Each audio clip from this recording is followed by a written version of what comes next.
மேல செதுக்கி வச்ச கவிதை இந்த நேசம் இப்பிறப்பும் எப்பிறப்பும் தொடரும் இந்த பாசம்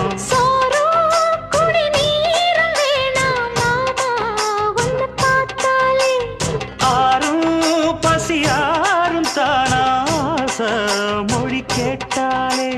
ஒன்ன பிரிஞ்சிருக்க தன்னந்தனிச்சிருக்க அம்மம்மாடி அப்பப்பாடி என் மனசு ஒத்துக்காது செந்தூர பாண்டிக்கு ஒரு சோடி கிளி கூட